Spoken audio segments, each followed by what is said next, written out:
just to like start us off, like our social medias have been like growing really, really quickly.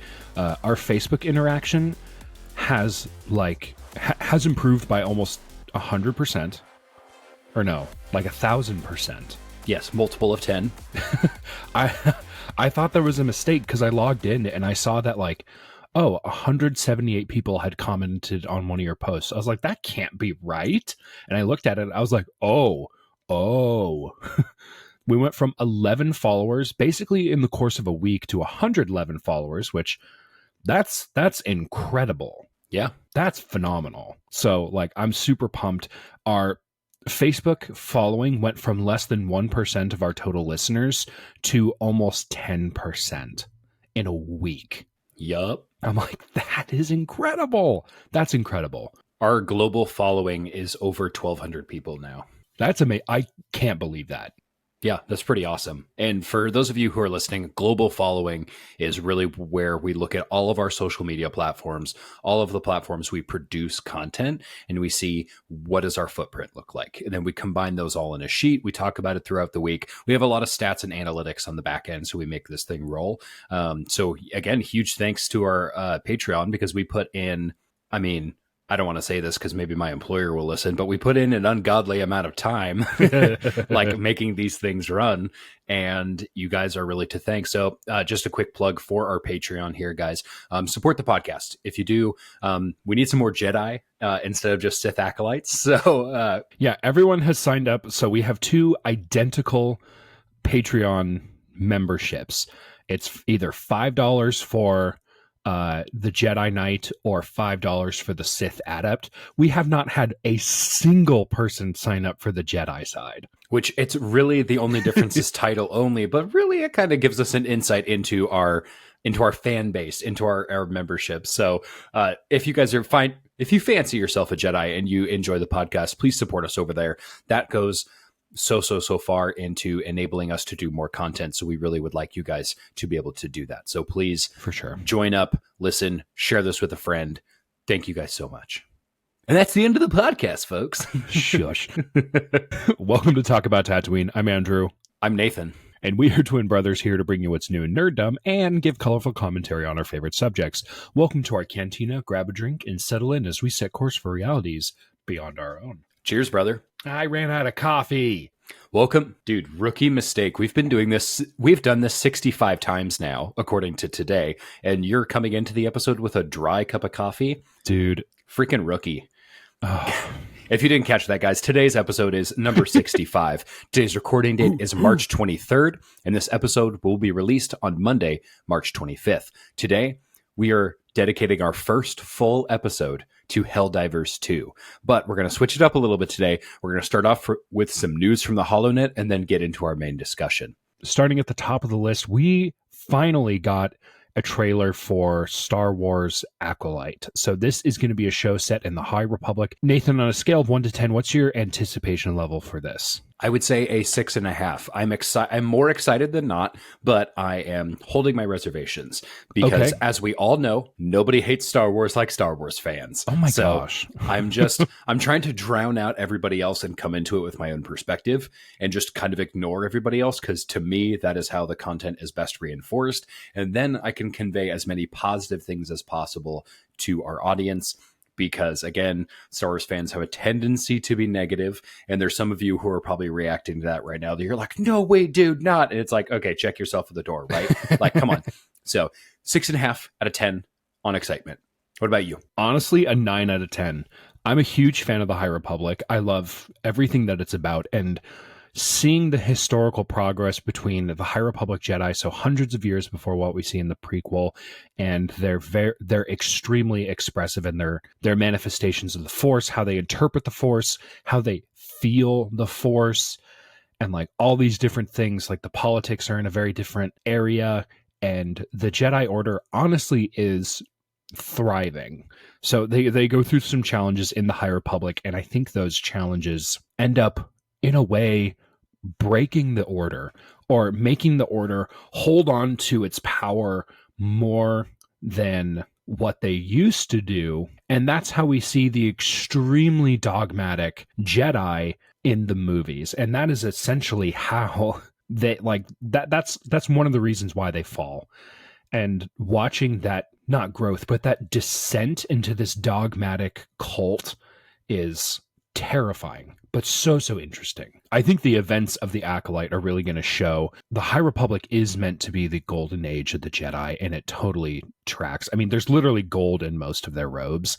They have a lot of visual expression as far as how they dress. It's not as aesthetic. They're not supposed to be these like monks who, you know, have forsaken everything. They are allowed to like have joy in their lives and pursue passions that in the new Star Wars we don't see hardly at all. So I'm really excited. 9 out of 10. I will say the Acolyte trailer has, at least from what I've heard on YouTube, has more dislikes than likes. Again, that tracks. That tracks with the fan base for sure. Like, I don't get it. I'm actually pulling it up right now. Let's see. Oh, it doesn't say how many likes versus dislikes it has. There must be like a different website to show that information. Yeah, don't worry about it then. Yeah, so I don't really know what people are talking about. Everyone, we finally have a 10th edition Tau Codex that has been revealed. So there's some pretty big changes with especially a lot of the crisis suits in this. We may or may not do a review. We haven't really been hitting a lot of Warhammer topics lately. If that's something you guys want to see, please hit us up in the comments. However, going forward, this Tau Codex, it's the special edition right now that's available for sale, and it's only available in the Kroot hunting box for $220. That is bonkers. That's wild. That's so much. That's a lot of money for Kroot, who are not good. It's like, why do you play Tau? Because their ranged capabilities are amazing. So why would you buy the Kroot hunting box? I bought it for the nice book. Games Workshop knows that's going to work. Absolutely ridiculous. Visually speaking, the Kroot, I think, are a lot of fun, but they're not good. They're very squishy. They don't play like Tau, so I don't really understand the purpose of them, to be honest. If players want to order the regular codex, as far as I am aware, as the time of this recording, it has not been released for pre-order on the website. So it's kind of a bummer if you want in early and you don't. They're really tanking on, or they're really banking on FOMO being a driving force for sales for the Tau Codex. And I get it. Like, it's FOMO is a very effective force, which is actually the reason why I got into Helldivers in the first place. Because if I immediately... Oh, so much FOMO. So much FOMO. Like, we saw it blow up, and I was like, I can't stay away from this. I have to see what all the hubbub is about. And it's amazing. Oh my gosh. So thrilled. But anyway, if you guys want us to do a review on the Tau Codex, leave us a comment down below and we will see what we can do. Absolutely. We also have X-Men 97, which launched this week as well. To the delight of many, this has been blowing up. People have really been liking this. I have not started it yet. There is also the old, like, retro animated series on Disney Plus as well. So I actually started watching some of that. It's kind of hard to watch just because it's that really old. It's just that really old animation style. It's kind of cool. Like, I can totally see where a lot of that artwork came from, and you get to see really the original comic book styles. But I'm probably going to watch this. I'm going to try to have this on in the background when I play maybe some like lighter games, things like that. I'm excited to watch it. Yeah, seeing all the memes about people being obsessed with Rogue, and then I watch the show and I'm like, oh, okay. I mean, come on, guys. We all knew that was going to happen. It's another show animated by men. Yes. We also have Marvel releasing a new video game. Andrew, I don't know if you knew this, but Marvel 1943, The Rise of Hydra, has officially been teased. So there's a trailer out for it right now. However, this game is set to release in 2025. So we should be getting it next year. The trailer features Captain America and Black Panther. And I'm assuming you're fighting Nazis because it's in 1943. It's The Rise of Hydra. It's kind of in the title. Super excited for this title because Marvel games haven't been that exciting, really. And I would love a really, really exciting Marvel game. Any comment from you? So what kind of game is it? Is it a first person shooter, RTS? What are we looking at? Action adventure? I'm not sure at this point. The trailer, it wasn't it was not a gameplay trailer. So we will be giving you guys updates as we find out more. To our last topic before we get into our main discussion here today, guys, we're going to throw it back. One of the first things we started talking about, and we've actually talked about quite a bit throughout the series of the podcast, is mobile gaming. Now, the reason we love mobile games on the podcast is because they're super accessible. Most people have smartphones, and that means most people can access mobile games. We've played Marvel Snap quite a bit. I've even streamed Call of Duty Mobile, which for a mobile game was actually pretty good. Definitely had some optimization things you could do, but again, you're running these things off your phone. Call of Duty Mobile Warzone just dropped this week. I had it ready for pre-download essentially, so it downloaded on my phone automatically. So I haven't had a chance to play it yet, but keep in mind we do a lot of streaming throughout the week, so there's a good chance you guys will be able to see me play some of that here on stream coming up soon. Call of Duty Mobile is really fun. It's basically the full game. It's a shocking amount of gameplay for something you can play on your phone. Yeah. And you can also play it on tablets as well. Keep that in mind, folks. With Bluetooth controller support. That's actually the preferred way to play it, because if you are playing on a tablet and a controller, like, you're going to have a good time. It's totally fun. And there's enough people also playing with controller that you're not just like destroying, the cell phone noobs who are playing with their thumbs like dummies. You should see some people play with their fingers, though. They do a pretty crazy job. What those fingers do. And with that gross comment, we are going to hop into our main discussion here today, guys. So today's our first episode about talking about Helldivers. We're diving into Hell. We're going to go over just a couple of discussion questions. So we're just going to be kind of talking about the game so far. Our first question of the day is going to be, how did we get here? Again, the title is Helldivers 2. Andrew, go ahead and start us off. The first Helldivers, I had literally never heard of it. It was totally not on my radar, but there's a good reason it wasn't on my radar, and that is it only released for the PS3, the PS4, and the PS Vita back in March of 2015. That was 9 years ago. Yikes. Dedicated listeners of the podcast will know that we are PC and Xbox for the most part, although I very much would like to get a PlayStation. Either that or upgrade my computer strong enough so where I can play like the new Spider-Man games, because those are on Steam. That's sort of a topic for another day, but the idea of console exclusive titles, I think, is going of the wayside. And the intermediary is going to be the PC, which is unfortunate because it's a much higher barrier to entry as far as cost. So much. 4 times as expensive.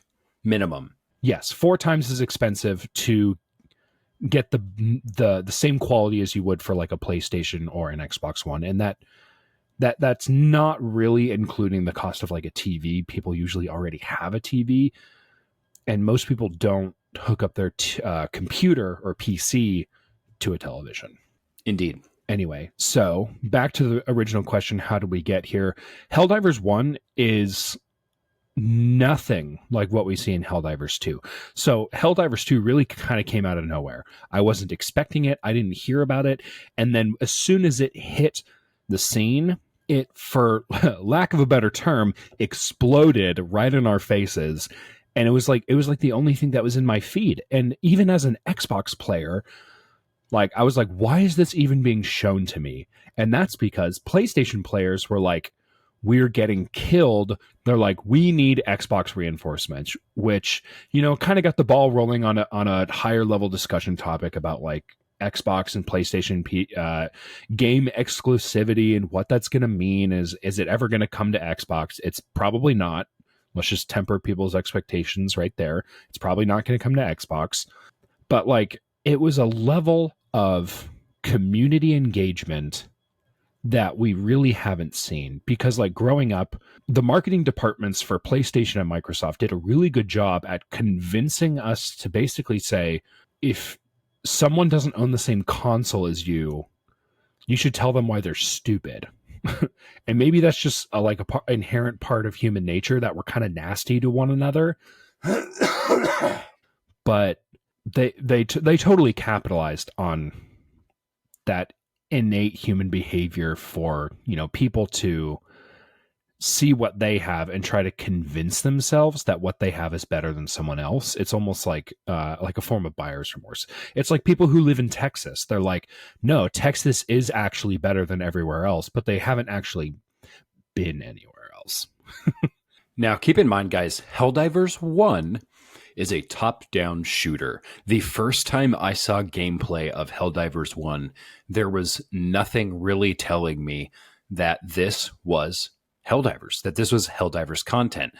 There was really nothing super memorable about it. I hadn't even heard of Helldivers 1 because, again, we were Xbox players. Why would we hear about some top-down shooter on a console that we never play? So the fact that we got here really shows that the devs put a lot of work into making Helldivers 2 an absolute slam dunk. And really, the social media following for Helldivers is really how we got here. It blew up with the ability of all of our next-gen consoles to record audio and video for that gameplay means that all of those funny moments of friendly fire and heroism are all being captured and shared online. And it really leads us really well into our second question, which is, why is Helldivers 2 such a phenomenal hit so far? So I think that the game is doing two things very, very well. And you touched on this just a little bit, Andrew, so we're going to kind of reiterate that a little bit. This game is building gaming community, and there are some things that the community has lacked for a while. This game is meant to be played with a squad. You found this out on stream last night. You were trying to play a couple missions. You were solo and you were like, I'm dying so much. So much dying. I was trying to get the dogs prepared. I was trying to get up and join your squad. I just couldn't get there in time. And then you finally figured it out. It was a little bit of a matchmaking bug. And then you were good to go. Now, this game is also meant to be played with good communication as well. If you play on PC, you have a keyboard access. Literally, you just press enter to chat, and it'll throw that into the chat super quickly. So if you don't have a microphone or you don't want to have a microphone in front of you, it's super easy to integrate that. But there's lots of ways for the players to communicate with each other, whether or not that is for open mic gameplay, parties on Discord, keyboard chat, marking your map. There's so many different things. Now, the second thing is this game offers an increasing value for a base price of about $40 US. That is $30 cheaper than most mainstream AAA titles, which is a steal. So big shout out also to a big supporter of our podcast, the Calm Brew, who actually gifted us Helldivers 2 to both of us. Your support is legendary. He's actually one of our biggest supporters over on Twitch as well. So big shout out to you, Calm Brew. We appreciate you. But this game gives you so much value for such an affordable price. Again, if you're playing on PC, maybe not an affordable barrier of entry. So hopefully you already have it, or you already have a PlayStation, things like that. I mean, they're coming out with new units, new orders, new weapons, all these different things, new stratagems. It is wild how much the devs are putting into this. They had a very, very good plan going into this. So I think so far the phenomenon is building on community, which hasn't been there for a while, and it's building on value, the things that really people want to see in their games. I think you hit on a lot of really great points. I'm a little floored that this game is only $40. A day and age where AAA titles have gone up from $60 to $70, which, if you're in a state with high sales tax, is closer to $80. It's like you pick and choose your games a lot more carefully. I'm sure Arrowhead Studios, the developers for Helldivers, they're probably making money hand over fist because I think they found the sweet spot of hey, we're not giving you a narrative campaign, but the multiplayer is the campaign. There's no separation between those two things. You are playing through the story as a community, and it's amazing to see when you log in and you launch on a planet and it says, hey, there are 100,000 other people on this planet fighting for democracy. and trying to liberate the planet with you in real time. And you're like, that is bananas. You got to be kidding me. It's super cool. It's the kind of thing that I've always wished for as a kid in other games. Like you've been playing a lot of the Star Wars Battlefront Classic Collection, and that's something I really wish we could have had, is like a really in-depth galactic conquest in the old classic Battlefront 2. Anyway, how or why is Helldivers 2 such a phenomenal hit? Here's some of my thoughts. People are like really immersing themselves in the world. Like a lot of the memes are not just like, look at this cool Helldiver gameplay. It's like they're almost like light role playing. They're like, I found a traitor in Helldivers, or I'm helping spreading democracy. You know, just little things like that. And I think it's like catching people up, and like the FOMO of like, people are really enjoying this game. And for a lot of other franchises, you don't see a ton of that, but like the community has just exploded over it. And we probably will continue to talk about the community love for this game for a really long time. But also it's like a pretty serious, intense shooter, but it somehow doesn't take itself seriously. And I think that really comes down to friendly fire. Oh my gosh. It's because it's so funny, and like there's so many ways you can like accidentally really hurt your teammates, or on purpose. Like I've seen some clips of people who are like, they'll like mutter under their breath and they'll be like, I think Super Earth is lying to all of us, and they'll just gun down their teammates, or even the opposite, their teammates will gun them down just for saying that. And I'm like, that's funny. That's really funny. Oh, and like, or if you are holding a stratagem and you have activated it, i.e. you are holding it ready to throw and you get knocked over, you drop it, you basically fumble the stratagem. So you'd be like, oh, you're now dropping a 500 kilogram bomb on top of your head.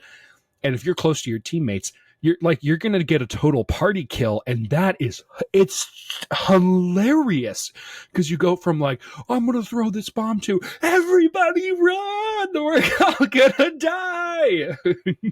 Scatter. It's so good. Like the developers totally understand this. They realize this, and they give you a lot of reinforcements because of that, because they're like, listen, friendly fire is going to happen. And I've seen some stuff online where people are like, oh, I wish they would turn the friendly fire off. And the devs have just like said, they're like, no, we're not turning it off. It's funny. And I go, I agree. It's very funny. I posted that title on our socials, so you guys will probably see that on, I think, Instagram and Twitter so far. So there's just a little thing I stole from a little headline. And there have been so many times where like you're just like going nuts, like especially with certain weapons, if they have a high capacity magazine, if you just hold down the trigger, your character will just start shouting like freedom. It's hilarious. It's so good. So many times I've had teammates just walk in front of me. We call that clipping, where they clip into your line of fire, and bullets are super effective at killing Helldivers. Yeah, they are. I once using the automatic shotgun killed two of my teammates in as many shots back to back, because I was firing and they both walked in front of me, just boom, boom. And I was like, what have I done? But it's fine. If you guys watch our stream over on Twitch, which is where all the giveaways are, I say very often that I have the fastest reinforce in the West. It takes me less than a second to type in the reinforce code. Because like I will actually take my right thumb off of the thumbstick just to like get it in really quickly. So you slow down for like a split second. And we're going to talk a lot about this. We have a tips for the player base section coming up. Always reinforce your teammates. As soon as they die, you should be calling it a stratagem. But anyway, also, so the game, with being over the top and funny, it's also incredibly cinematic. Like everything is beautiful and gorgeous. Like there's so many times where I was like, oh, clip that. Oh, clip that. Or I see someone's footage and I'm like, that's amazing. That's amazing. Because like literally one of the mechanics is you diving like literally like running, sprinting, and then just just diving.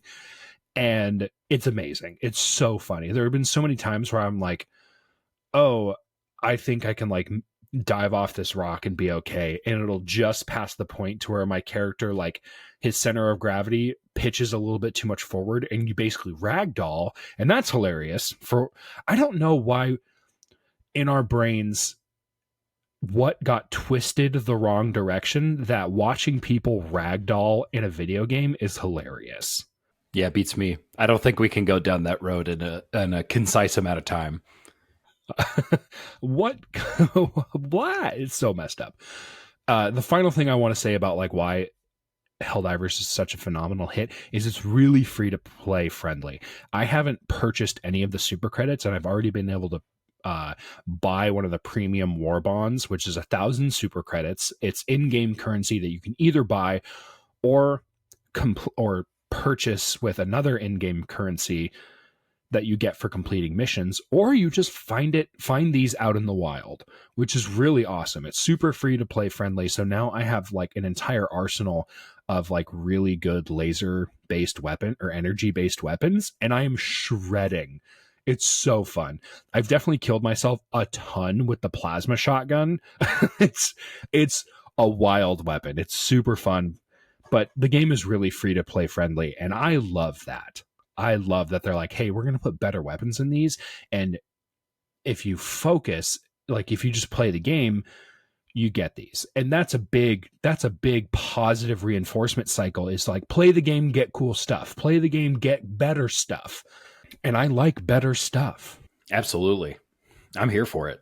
Next up, we want to talk about where the game is going. So I don't know about you, but the level of evolution that this game is experiencing is really fun to watch because the game is not staying stagnant, which they probably could and still get a pretty good run out of the game, but they're constantly adding new enemies, new natural disasters, for lack of a better word, to maps, new weapons, new orders. And it's like really interactive. There was the whole Tien Quan campaign where we had to take a specific planet from the automatons in order to get access to one of the new mech stratagems. Like if we had failed that, I'm pretty sure they would have been like, no, you didn't claim this planet. Now you don't get this reward. Also, unfortunately, the community came together and took that world so quickly that I couldn't get home from work fast enough to get in on the campaign. So I totally missed out. We came, we saw, we conquered. I missed out too, so. I know, I saw it on Twitter. I was like, oh, that'll be fun. And I got home and I logged on that evening after like I'd made dinner and everything. I was like, awesome. I can squeeze in a round or two of Helldivers. And it's like, no, we conquered it. I was like, frick on a stick. Dang it, guys. Yeah. Come on. Leave some democracy for me. 100%. Anyway, where we're going in the future. So we've talked about, right, because the developers are really putting a lot of effort into this. In the original Helldivers game, there's actually 4 different enemy types that you can fight against. We've faced the automatons and the Terminids, or what's the Warhammer Terminids? The Tyranids. They're the same word in my brain. I'm like, these are the same. The Terminids, the automatons. Next, we'll probably see the Illuminate, which are these like squid-faced alien guys who developed faster than light, and then in the first game we apparently took from them, which that totally tracks with how humanity would probably interact with other spacefaring civilizations. 100%. Absolutely. You're like, this is mine now. And then the 4th faction will probably be the Cyborgs, which are actually the faction that created the automatons. So they're probably pretty similar, but the Cyborgs, you know, half human, half man, but they are vehemently against the values of Super Earth. So we'll probably see them to the galactic south. I think the Illuminate are in the galactic north, and there's been lots of Illuminate sightings about like like random blue lasers, like shooting across. There's Tummy in my background. like random blue lasers like smiting bugs or automatons coming out of nowhere. There's been reports of like non-player character Helldivers boarding Pelican 1 at the end of Extraction. So at this point, probably what we're seeing is that the Helldiver core has already been infiltrated by the Illuminate. Or the cyborgs, you mean? Or the cyborgs. It could be both. Because there's no way to say like whether or not those pretenders are cyborgs or Illuminate. Actually, now that you say it, they probably are cyborgs. So there's because everything they have teased in the game so far and that people think is like, oh, is this a bug? They're like, no, that's actually a feature we're beta testing live in the game. And like, because before the mech was a thing, people were finding the mech out in the wild. And then they were like, what the heck is going on? And they would get in it and they would just like mow everything down. They're like, this is amazing. Is this going to be a feature? And the devs are like, you bet it is. And that's so fun. They're doing such a good job. Everything they put in is they're doing such a good job, like writing everything into the story. Unbelievable. I'm having a great time. 100%. What I think is going to be coming up, or where we are going to kind of answer that question, I think that third faction is going to probably drop. Right now, we're really fighting on mostly the galactic east and west. There's not a lot happening in the galactic north and south. I'm like, they're not going to keep that empty forever. So I just think the story is going to continue to evolve. For sure. And it's been really interesting, even with fighting a war on two fronts, which we know from actual human history is a terrible idea. Most of the fighting has been done on the galactic east against the Terminids. Most of our major orders have centered around them, releasing like the Terminid control system, which is basically giant silos of pesticide on planets, which Super Earth has guaranteed is safe for humans. It's totally not. Yeah, it's poison. It's straight. It probably kills everything. But Helldivers don't live long enough to get cancer. So, you know. That's true. Personally, here's actually something I would love to see. I would love the player base. So all Helldivers, this is a call to action. I think, and I say, we wipe the bugs off the map, leave the automatons for a little bit, let those planets fall.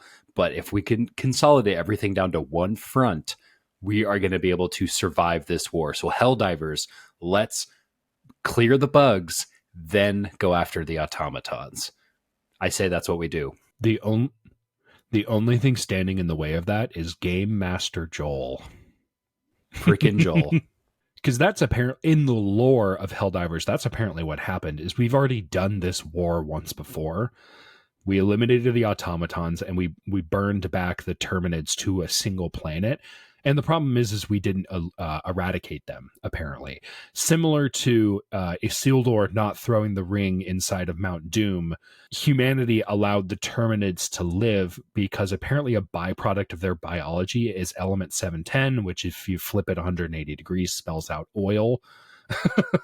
And that's literally what fuels our faster than light travel. So we have a strong incentive to not eradicate them. And we tried to like put them into like selective breeding programs, but of course they escaped. Of course they did. You're telling me a bunch of killer bugs didn't want to be in captivity? Yeah, it's Space Jurassic Park is what happened. So another couple things that we've seen teased in the game, it's real. One of them was really interesting was the Shriekers, and people were seeing Shriekers in their games, and they were taking footage of it. And then the developers of the game were saying, "Hey, this is falsified footage. This is undemocratic, and it's anti-Super Earth propaganda." But now they're totally in the game. They're like, yes, Shriekers have always been here, and they're an enemy that need to be eradicated. Way to gaslight your population. But it's like it's fun gaslighting. It is because it's like role playing and I really really enjoy it. It's very 1984 esque. Or even like Fahrenheit 451, where it's like, oh, we've always been at war with East Asia, or oh, we've never been at war at East Asia, and because people are obsessed with their technology, blah blah blah. It's a good book. Go read it. but it's really, really fun. The Shrieker nests are very similar to the Spore Blooms. They're really easy to kill. Might I recommend the expandable anti-tank? Because I think 2 shots from this can actually take down one of the spores, and it has a super, super low refresh time, so you can just keep popping them out. I actually think the expandable anti-tank is better. Expendable. I keep saying expandable. Gross. I read it wrong one time. My anti-tank is growing. Oh, yuck. I need an adult. Wait, I am an adult. I think the EAT is actually better than the recoilless rifle because you still get that backpack slot for something else. I actually get more shots off with the EAT because you can actually fire 2 shots in quick succession, because you fire one and then you pick up the other one and you fire it again. That pickup time is faster than the recoilless rifle takes to reload, and it doesn't like stop you from being in combat, which is a huge thing. You have to stay mobile in this game. But like I was saying, the Shrieker nests can be destroyed with the EAT. If you saw me on stream yesterday, so that was the 22nd, I took one out from like 300 meters. Nice. It took me 4 or 5 of them, because I was like traveling towards it. I could see it in the distance. I would fire my 2 shots, call it in, fire 2 more shots, and I finally got it as I was like collecting random points of interest. It was fun. It was a good time. Do you want to tell us a little bit about the new big unit coming for the automatons? So we have some new guys coming in for the automatons, and these are going to be massive units. We have something that is kind of akin to an AT-AT walker, or if you're nasty, AT-AT. They say AT-AT in Battlefront 2, and it drives me nuts. Anyways, it looks like an AT-AT walker. It's kind of like the Titan unit, which is kind of unfair because the automatons already have the tank, which is super hard to kill. And Andrew, you made a very, very interesting and old school reference of what this reminds you of. Let's see if any of our listeners know what this is. So the new Titan war mech that is coming to the automaton faction looks strangely similar to the old school Tiberian Sun Mammoth Walker from Command and Conquer. I think it's a dead ringer. I think it's so similar. Maybe that's one of the games we go through in one of our retro reviews. I think that'd be a lot of fun. These things are going to be really hard to kill. My guess is the weak spot will be the neck-ish, but like an automaton, well, the automatons have similar crit spots to what a Helldiver or human would have, i.e. shoot them in the face. Shoot him in the face. Shoot me in the face. We have a sound bit for that, by the way. Our stream has sound bits. Also coming up, we kind of mentioned a little bit ago that the 2 new factions we think are going to show up are the Cyborgs and the Illuminate, where we haven't really seen any hints in game about the Cyborgs coming around, but the Illuminate are getting more and more visibility, hints, Easter eggs. This is probably going to be the next faction, so look out for those guys. It's going to be wild. And fighting a war on 3 fronts. If we're already fighting it on 2, it won't be hard on 3, right? I think at some point Super Earth will be invaded. Oh, please. That would be so cool. I know. I'm like, oh no. How devastating. All right, guys, we'll move on to our next discussion point. We're going to be talking about what additions we want to see from the games. This is also a great opportunity for you guys. Let us know what additions you want to see to the games. Throw those in the comments, please. For me, I'm always down for more stratagems. I think also the vehicles that you get to call down are really fun. I would like to see more vehicles. The mechs have been a really good time. I would love to pilot something that's akin to a walker or a tank, or even some like fast attack vehicles as well. I think it would be really nice to give some more mobility to the game because, again, movement is life in Helldivers 2. So there's a lot of different ways that the devs could open up the map to the players. Adding a fast attack vehicle would be an instant win with the community because, like you said, movement is life. You get better rewards when you are quick. The faster you complete a mission, the more experience you get. Of course, you have to balance that with completing the secondaries, destroying automaton factories or hive nests. Collecting samples, things like that. Collecting samples, yeah. Always try to collect your samples. And it would be really nice if, like, you could call in like a fast attack bike. It wasn't like super powerful or anything. Maybe it had some like mounted machine guns on the front, but you just zip around the map and like try to be really tactical about like picking up stuff. And I think that would be really fun. Or even like, I don't know, something like the Warthog from Halo would be really fun to like cruise through. Like you have a lot of firepower, but if you get hit by like a rocket from an automaton, you're gonna go flying.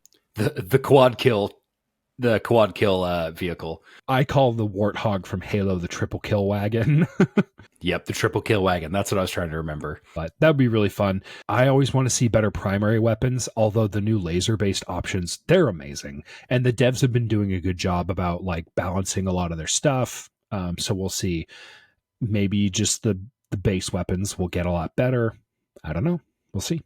Coming up next, what improvements do you want to see on the game? Andrew, go ahead and start us off. Real quick, game crashes and fix the friending system. It's really hard to add friends for whatever reason inside the game. And if it's not linked up, so I have to go through Steam to add people to my game, which is always kind of weird because I want to just stay in game. I want to be able to invite via the game because it's faster. It's more expedient.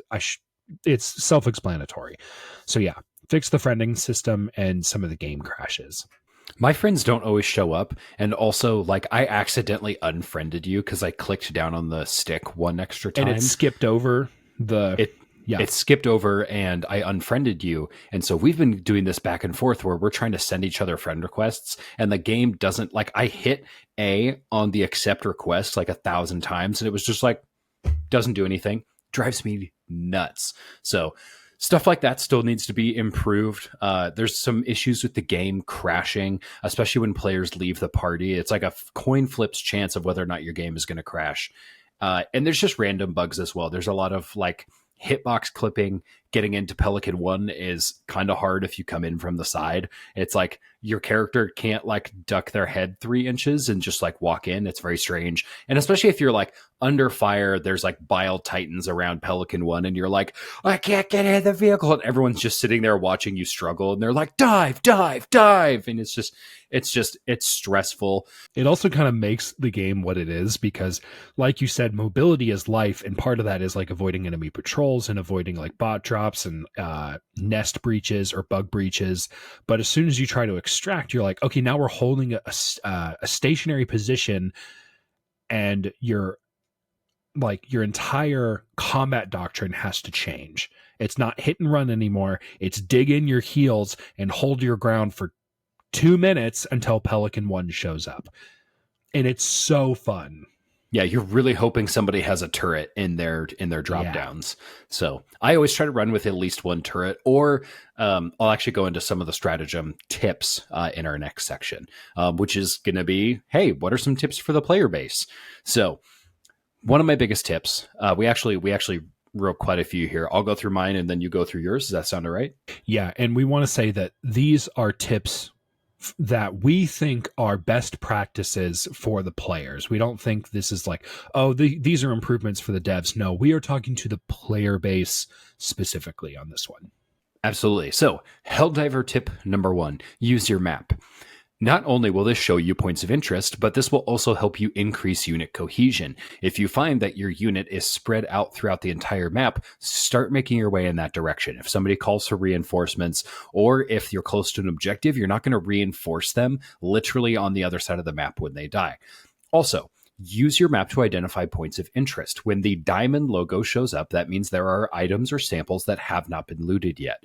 Once it switches to the ping marker, it has been looted. So that's a little fun thing if it will show you whether or not you have been there already. So, and keep in mind, bugs are still a thing. So sometimes I've run past diamonds on the map and there's like nothing there. There's no point of interest left to do. I understand that there's bugs, but overall, use your map to your advantage. And some of them are like, there was ammo here at one point, but like a dead civilian like left a note saying, hey, I took all the ammo, left granola, thanks, bye. It's pretty funny. Read the notes, guys. If you're not under fire, read the notes. Helldiver's tip number 2, coordinate your stratagems at the start. If you are on a defense/eradication mission, you can place higher or a higher priority on turret emplacements. If you notice that your team is missing key strats that are helpful for you completing the mission, throw those into your loadouts. Don't just pick your favorite stratagems, which, I mean, you can do that, but take into stock what your team is doing. If everyone has the exact same stratagems and there's no variety, maybe throw in something that's going to help out the team, especially in those last 2 minutes where you have to change your play style and survive to actually extract and complete the mission. Yeah.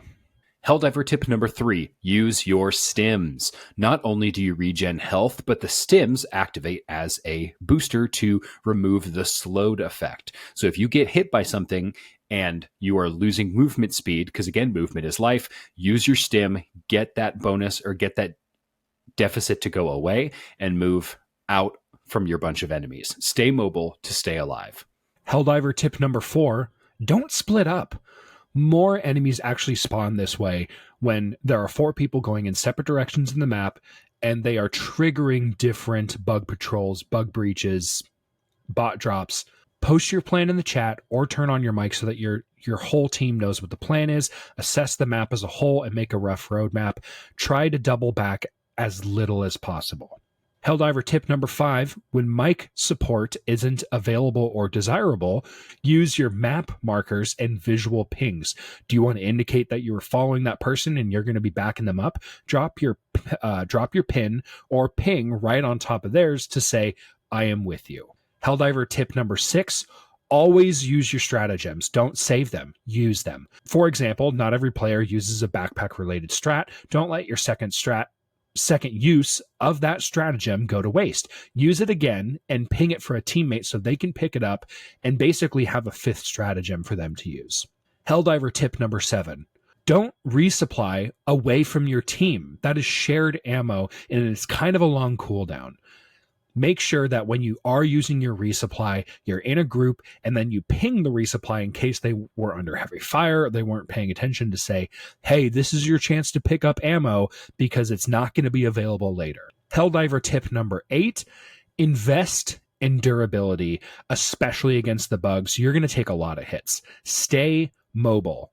Also, as an aside, for controller players, if you sprint and then you aim down your sights, or ADS, you do not need to press the sprint button again. You will automatically start sprinting as soon as you lower your weapon. This is crucial against bugs so that you don't get overwhelmed and surrounded. Aim down your sights, fire, and continue to hold the stick in the direction you want to keep running. You don't have to click the sprint thumbstick again.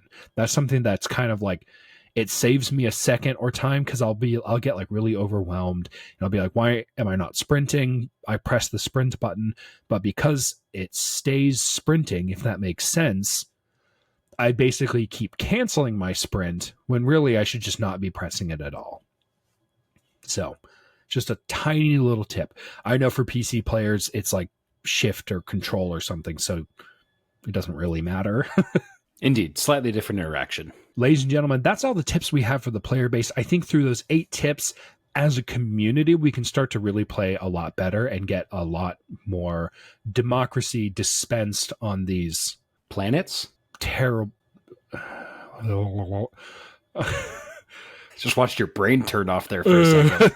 With these tips, I think we can really band together as a community, play together, and dispense democracy on these socialist automatons and these horde-ish bugs.